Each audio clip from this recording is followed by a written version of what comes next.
friends, welcome back to Need for Speed Underground 2 Reborn on the channel. You join me on the minimap where we are about to participate in a sprint race once we get the GPS activated. And before that, obviously, we need to tune the car as always. Now, I'm starting to realise there doesn't seem to be any option for sprint tuning, so I'm just going to go with circuit because it's pretty much the closest thing that we can get. But yeah, man, so I hope you enjoyed the first episode of the series, and as mentioned before, this is definitely something that I want to get into.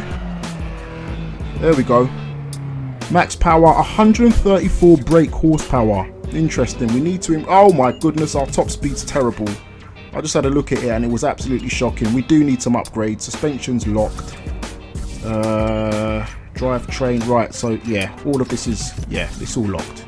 It's all locked. So we're going to have to open up those options throughout our career during the game.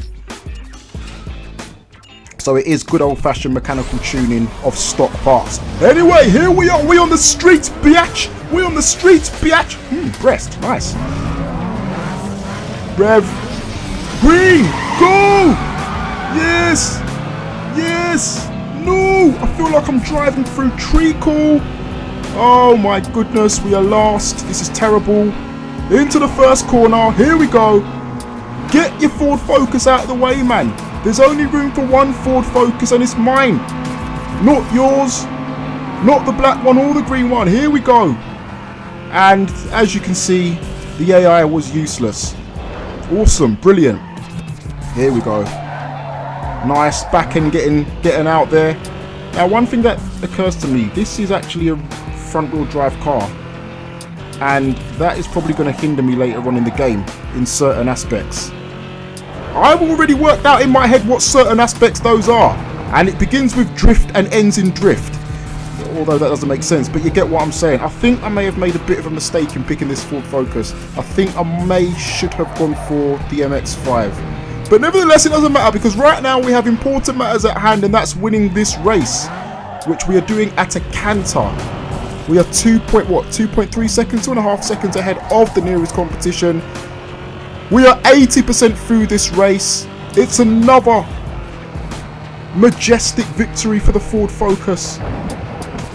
As the rain starts to pour down, oh my goodness. Oh. Does it make a difference? Oh my gosh, it does make a difference. It makes a huge difference. Even in this early infancy of underground racing, underground titles, I should say, there was realism, and there we go. Your time was 2 minutes and 21 seconds. Thank you very much. I know that. John, Russell, Frank, you're all useless. You should all be sacked. You should all be shot at dawn. You just got beaten by a stock Ford Focus. Hang your heads in shame, man. Anyway. Here we go. Right, we've got $900 in our bank now, which, well, it's hard to tell whether or not that's actually a good amount because I don't really know what anything costs. I don't remember what anything costs in this game, but I assume it's similar to, well, I was going to say similar to modern day titles, but then again, this would have set the precedent for modern day titles. So by that, what I mean is, I'm guessing that because I've got a cheap, measly Ford Focus, the parts are probably cheap to buy, which would be very, very beneficial given my current financial situation right now.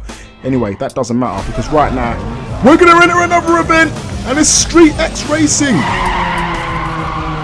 Now, I don't actually remember what Street X is.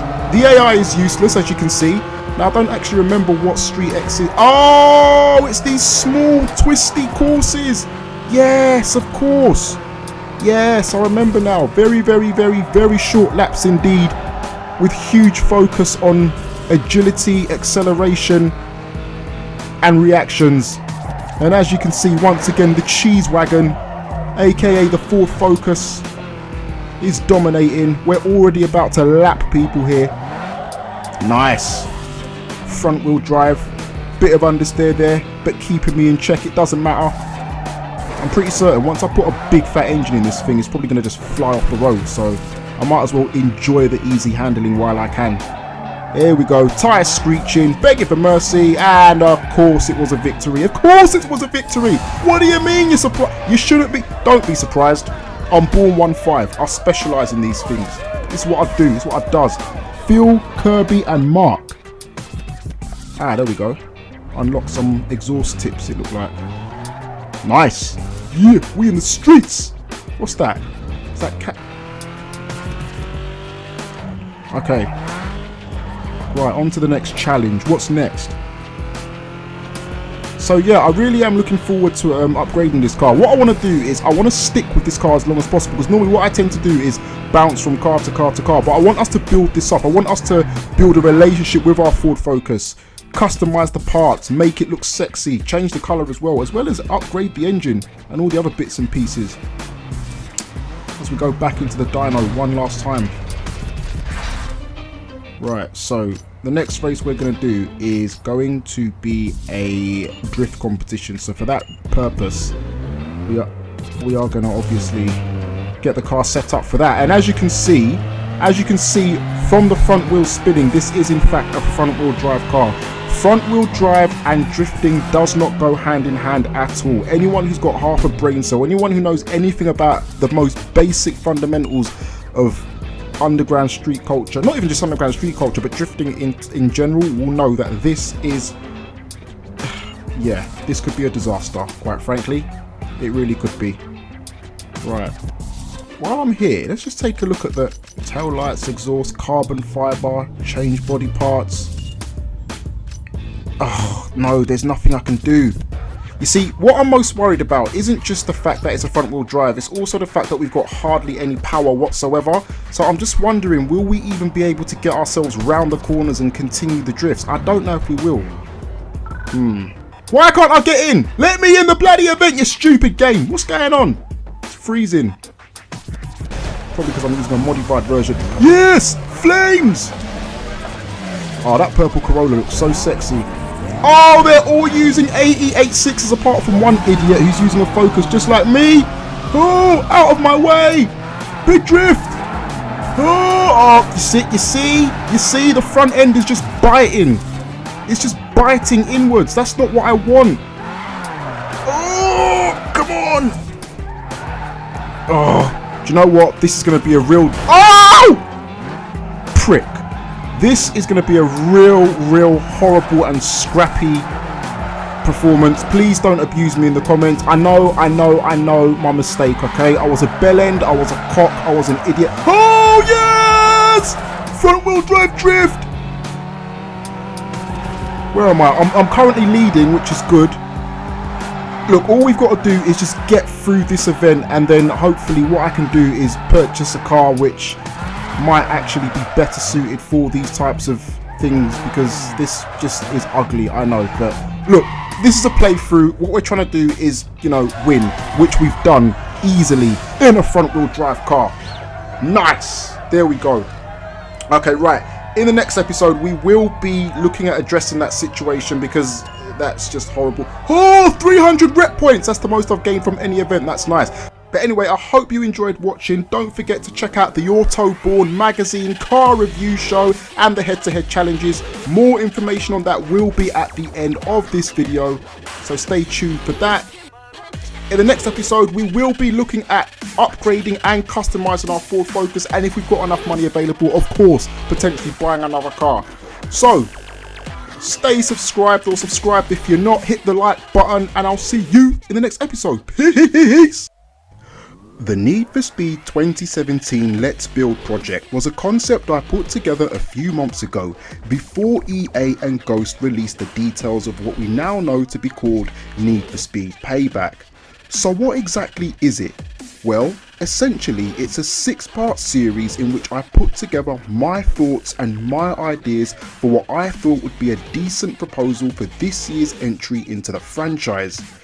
Each episode has a different theme, and they are as follows: the storyline, multiplayer and social integration, car list, map, customization, and tuning.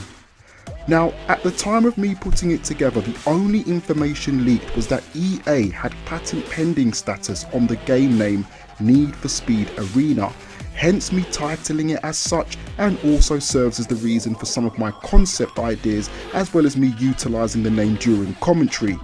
Listen, if you can, go check it out, and please bear in mind it was not a prediction series, it was not a set of reveal videos. and it was put together a good few months before Payback was even announced. It was just a way of me presenting my own ideas for the game to you lovely petrol heads. Give it a watch.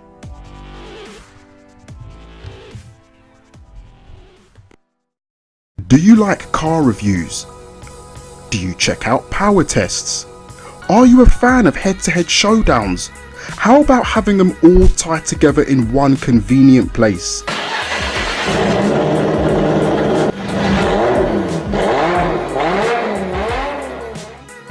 Welcome to the AutoBOURNE magazine, your one-stop shop for all of the above, presented on a weekly basis with quality content, clean-cut commentary and cars to suit everyone's pocket.